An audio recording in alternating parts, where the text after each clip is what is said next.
Olá, meus queridos, como é que vocês estão? Daniel Japiaçu aqui mais uma vez, seu professor de Física, dando continuidade ao nosso curso completo de Física Básica. Hoje vamos falar sobre os processos de mudanças de fase. O que é que são as fases da matéria? Lá no início da química, a gente aprende que a matéria ela é dividida em três fases: a fase sólida, a fase líquida e o vapor, né, que a gente fala de estado gasoso, né? Estado gasoso, apesar de existir uma diferença entre o vapor e o gás, não é? Toda vez que o corpo sai do estado sólido para o líquido, ele sofre uma mudança de fase. Do líquido para o gasoso também sofre uma mudança de fase. A mesma coisa se ele sair do gasoso para o líquido, do líquido para o sólido. Além disso, existem as mudanças de fase diretas, né? Do gasoso para o sólido existe uma mudança de fase. A mesma coisa existe do sólido diretamente para o gasoso, né? E todas essas mudanças de fase elas têm nome, né? Do sólido para o líquido é fusão. Do líquido para o sólido nós chamamos de solidificação.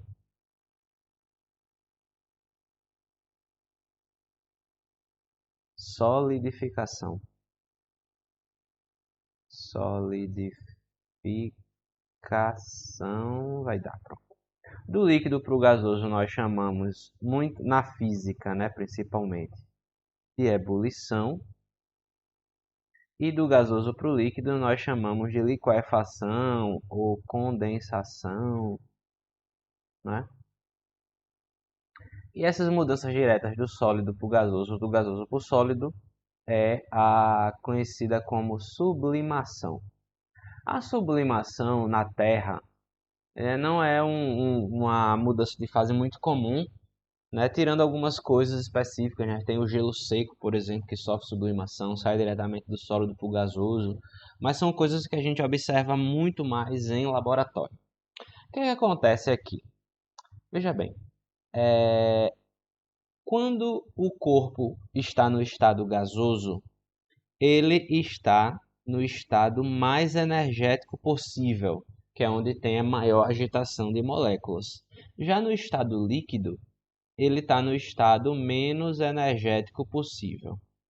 Toda vez que ele sai de um estado mais energético para um estado Toda vez que ele sai de um estado menos energético para um estado mais energético, o corpo ganha calor. Então, para cá, ó, toda vez que ele sai do sólido para o líquido, do líquido para o gasoso ou do sólido para o gasoso, o corpo ganha calor. Ganha calor. Quando ele sai, ao contrário, do líquido para o sólido, do gasoso para o líquido, o corpo ele perde calor, ok? Ele perde calor. E essa quantidade de calor necessária para que ele ganhe ou perca, né, nesses casos aí das mudanças de fase, é descrita por essa expressão aqui, ó. Quantidade de calor é a massa vezes o calor latente de mudança de fase. E essa expressão é conhecida como a expressão do calor latente, ok? Essa letra L aqui, essa letra L aqui, é conhecida como calor latente da fase. Por exemplo, na água. Na água, a água ela tem dois valores diferentes para o calor latente. Tem o calor latente para a fusão e o calor latente para a ebulição, certo? Calor latente da mudança de fase. Outra coisa, durante a mudança de fase, isso é algo importante de se dizer, de se relembrar. Durante a mudança de fase, a temperatura permanece constante. Tanto que a gente vê aqui que na expressão do que mala, né, ou do que moleza, aqui Q igual a M vezes L, não há variação de temperatura, nem aparece a temperatura. Porque durante a mudança de fase, durante a mudança de fase, a temperatura é constante. A temperatura é constante. Ok? Eu vou mostrar para vocês agora um outro fator que influencia na mudança de fase. Esse fator que influencia na mudança de fase é a pressão. É algo que pode ser, não é trivial, mas pode ser intuitivo. Por que pode ser intuitivo? Vou lembrar para vocês de um objeto que na maioria das casas tem. É a panela de pressão. Na panela de pressão acontece um efeito muito interessante. Que efeito interessante é esse? O feijão, ele cozinha, por exemplo, muito mais rápido na panela de pressão do que numa panela normal. O que acontece? A panela de pressão, ela faz com que a temperatura de ebulição seja maior do que na pressão ambiente. No caso, a pressão interna aumenta, a pressão interna, a pressão aumenta, a pressão aumenta, e a consequência disso é que a temperatura de fervura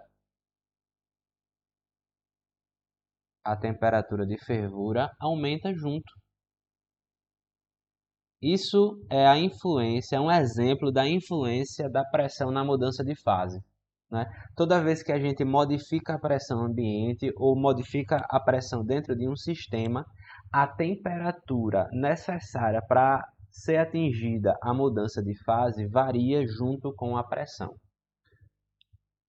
E o que representa a melhor representação da influência da pressão na temperatura da mudança de fase é o que nós chamamos de diagramas de fase. Aqui eu vou mostrar para vocês o que é cada uma dessas linhas. Essa linha vermelha é a curva de fusão. A fusão nós sabemos que é a passagem do sólido, aqui o corpo estaria no estado sólido, para o líquido. Essa linha azul seria a curva de ebulição, que é a passagem do líquido para o vapor. Essa outra representação é a mesma, né? Sólido para o líquido, do líquido para o vapor. Percebamos o seguinte: nesse primeiro exemplo, a pressão e a temperatura são diretamente proporcionais. Quer dizer que quando a pressão ela aumenta, a temperatura necessária para a mudança de fase aumenta junto. Nesse primeiro exemplo, acontece para todas as fases. Em todas as fases. Já no segundo exemplo, esse segundo exemplo, é um exemplo em que as substâncias têm um comportamento na fusão que a gente chama de comportamento anômalo. A pressão aumenta, a temperatura de fusão diminui. Isso na fusão. Ocorre na fusão, apenas na fusão. E a pressão aumenta, a temperatura aumenta junto nas outras fases, tá bem? Tem uma substância muito famosa que se comporta desse jeito aqui, né? A água. A água é uma substância famosa que tem um comportamento anômalo. Toda vez que a pressão aumenta, no caso, vamos ver aqui esse ponto, que tem um pontozinho. A gente sabe que aumentando a temperatura, o corpo sofre fusão. Continuando o aumento, na mesma pressão, o corpo sofre ebulição. Mas existem situações em que, por exemplo, para a água, a gente aumenta a pressão, a água sai do estado sólido para o estado líquido, quando acontece um aumento de pressão. A mesma coisa, o contrário acontece quando a gente diminui a pressão. né? A água pode sair do estado líquido para o estado sólido. Já no comportamento normal, toda vez que a gente aumenta a pressão, a temperatura necessária para a mudança de fase, ela aumenta junto. Aqui é a fusão, aqui continuando é a ebulição, é o efeito, esse é o efeito normal para todas as coisas, né? E aumentando a pressão aqui, ele também sofre a mudança de fase do líquido para o sólido, a mesma coisa. O que acontece? Vou dar um exemplo que a gente consegue observar essa história da água na fusão. Nos países mais frios, é comum as pessoas utilizarem, quando está muita neve e as calçadas estão com camadas de gelo, é fácil escorregar. Daí a gente observa que as pessoas usam botas com uma área de contato com o solo muito maior. Por que ele faz isso? Porque quando ele aumenta a área de contato, ele reduz a pressão. No caso, ele reduzindo a pressão, a chance daquele sólido virar líquido diminui. A gente sabe que se o sólido virar líquido, ele fica mais escorregadio. Ao contrário, quando você vai patinar no gelo, por exemplo, o contato do patins com o gelo é muito fino. Isso faz com que a pressão aumente.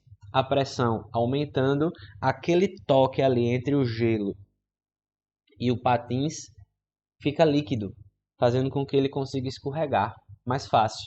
Isso só acontece porque a água tem esse comportamento anômalo de aumentar a pressão, diminuir a temperatura de fusão. Mas isso, mais uma vez, só acontece na fusão. Na ebulição, acontece o que a gente já falou sobre, por exemplo, a panela de pressão, né?